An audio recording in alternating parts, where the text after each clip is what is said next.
আমাদের সমাজে এমন কিছু মানুষ আছে যারা কিনা অন্যের ভালো দেখতে পারে না। তো আসসালামু আলাইকুম, সবাই কেমন আছেন? আশা করছি সবাই ভালো আছেন। আলহামদুলিল্লাহ, আমরাও সবাই ভালো আছি। দূরে এবং কাছে, দেশ এবং দেশের বাহিরে যে যেখান থেকে আমার ভিডিওটি দেখছেন, সবাইকে অসংখ্য ধন্যবাদ। তো আবারও চলে আসলাম আপনাদের মাঝে নতুন একটা ভিডিও নিয়ে। আর আমার ভিডিওর কোনো অংশ যদি একটু আপনাদের কাছে ভালো লেগে থাকে, তো প্লিজ লাইক দিয়ে দিবেন। আমাদের সমাজে এমন কিছু মানুষ আছে যারা কিনা অন্যের ভালো দেখতে পারে না এবং সহ্যও হয় না তাদের। তো আমি বলতেছি বাংলাদেশি মম হীরা চ্যানেলের আপুটার কথা।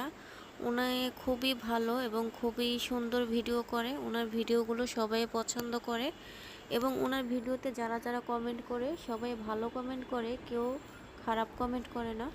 তো আমার কাছে ওনার ভিডিওগুলো ভালোই লাগে। আর উনি সব কিছু গোছগাছ করে ভিডিও করে। ওনার ভিডিওগুলো গোছানো এবং সুন্দর ভিডিও। আর উনি মানুষটা খুবই ভালো। উনি তো কাউকে নিয়ে আমি কখনো দেখিনি ভিডিওতে কোনো কথা বলতে বা কাউকে নিয়ে সমালোচনা করতে। তারপরে কেন ওনার পেছনে মানুষ লেগে আছে সেটা তো আমি বুঝতে পারতেছি না। আর মানুষের এটাই অভ্যাস, যদি কেউ ভালো থাকে, একটু ভালো থাকতে চায়, তাকে ভালো থাকতে দেয় না। তো সেই বিষয়টা নিয়ে নাকি আপুটা ভিডিও থেকে চলে যাবে, উনি নাকি আর ভিডিওই করবে না। তো আমি আপুর উদ্দেশ্যে একটা কথা বলতে চাই, কারণ কুকুর সবসময় পেছনেই কামড়ায়, সামনে আসতে পারে না। তো আপনার কাজ আপনি করে যান, কে কী বললো। তো বাংলাদেশি মমহিরা আপুর ভিডিও থেকে অনেকে অনেক কিছু শিখেছে। ওনার কাজগুলো খুবই ভালো, খুবই সুন্দর। আর ওনার থেকে শিখেছে যে কিভাবে সংসারে কাজগুলো গুছায়া করা যায়। ওনার যোগ্যতায়, ওনার পরিশ্রমে উনি আজকে এই পর্যন্ত এসেছে। ভাই, আপনাদের কেন এত শরীর জ্বলা আমি তো বুঝি না। আপনারাও আপনাদের যোগ্যতায় কিছু করেন, আপনারা কেন মানুষের পিছনে পড়ে থাকবেন বলেন? আপনারা সামনে এগিয়ে যান, কিছু করেন আপনারাও। আমাদের বাংলাদেশের মানুষগুলোর ভিতরে নীতি নয়, দুর্নীতিতে ভরা। আমাদের বাংলাদেশের মানুষগুলো এমনই, কেউ যদি একটু সামনে এগোতে চায় তাকে সামনে এগোতে দেয় না, পিছন দিয়ে টেনে ধরে রাখে। কেন পিছন দিয়ে টেনে ধরে রাখবেন কেন? আপনারা সামনে এগিয়ে যান, আপনাদেরকে কেউ ধরে রেখেছে? আপনাদের চলা আপনারা চলেন, মানুষের চলা চলতে দেন মানুষকে। আজকে লাউ দিয়ে মুগ ডাল রান্না করা হবে, সেজন্য আমি লাউ কেটে নিচ্ছি। আর ফ্রিজে অল্প একটু গরুর ফ্যাপসা ছিল, সেগুলো রান্না করা হবে আজকে আলু দিয়ে। আর আমার কথাগুলো যদি আপনাদের কাছে খারাপ লেগে থাকে তো অবশ্যই ক্ষমা দৃষ্টিতে দেখবেন, কারণ আমার কথাগুলোর উদ্দেশ্য একটাই ছিল যে উনি তো খুব ভালো মানুষ। ওনাকে আমি কখনো দেখিও নেই, ওনাকে আমি চিনিও না, শুধু ভিডিওতেই দেখেছি। তারপর আমার কাছে মনে হয়েছে উনি একটা ভালো মানুষ। তারপর ওনার পেছনে কেন মানুষ লেগে থাকবে, সেজন্যই আমি কথাগুলো বললাম।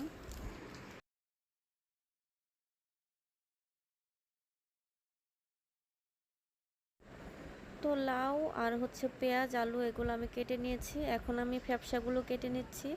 তো আগে সিদ্ধ করে নিয়েছিলাম, ভালোভাবে সিদ্ধ হয় নাই।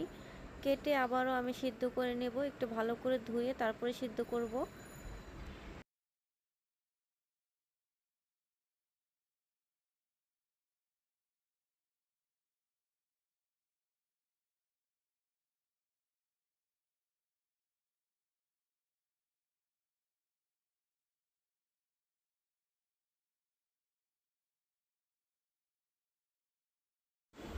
তো এই তো কাটা হয়ে গেছে, এখন একটু ভালো করে ধুয়ে নেব।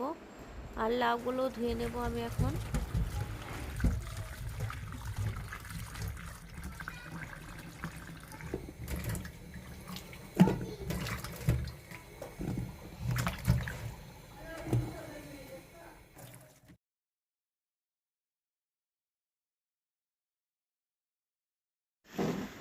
তো এই তো লাউ ধোয়া হয়ে গেছে, আর ওখানে আমি ডাল বসিয়েছিলাম, ডালও সিদ্ধ হয়ে গেছে। তো আর একটু পানি দিয়ে, একটু ঘোটা দিয়ে তারপর আমি লাউগুলো দিয়ে দিব। আর এই যে এখানে ফ্যাপসাগুলো ধুয়ে নিচ্ছি, এখন সিদ্ধ করে নেব। তো দেখুন, আমি ফ্যাপসাগুলো যত ধুচ্ছি ততই কিন্তু রক্ত বের হচ্ছে, তার জন্য একটু ভালো করে ধুয়ে নিচ্ছি। সিদ্ধ করার পরে কিন্তু আমি আবারও ভালোভাবে ধুবো।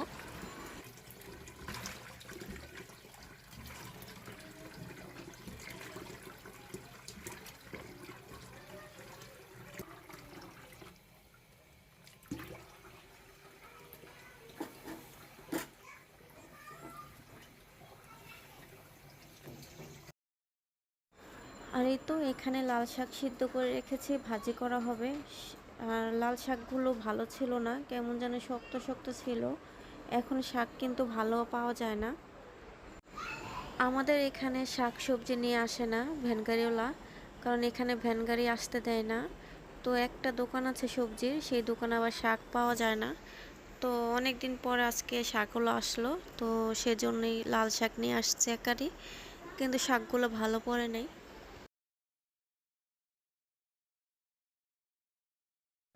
তো একটু ঘরে আসলাম, এসে দেখি দুই মেয়ে খেলতাছে। আর ওই যে দেখুন আমার ছোট মেয়ে, ও সব কিছুই মুখের ভিতর দিয়ে রাখে, যে কোনো জিনিসই পায় মুখে দিয়ে রাখে, ময়লা হোক কিংবা ভালো হোক, যেটাই হোক মুখে দিয়ে রাখে।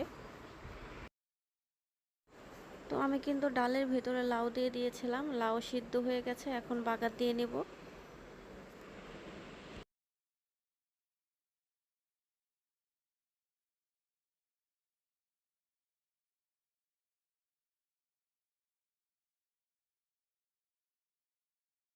আর এই তো এখানে আমার শাশুড়ি আম্মু কিন্তু শাক ভাজি বসিয়ে দিয়েছে, আর পাশে চুলাতে ফ্যাপসাও বসানো হচ্ছে।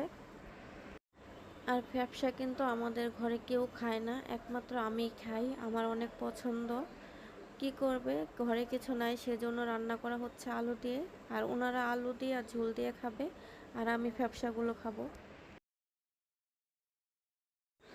তো এই তো সব কিছু রান্না করা হয়ে গেছে। আর পাশের চুলাতে আমি ভাতও বসিয়েছি, ভাত কিন্তু বলক চলে আসছে।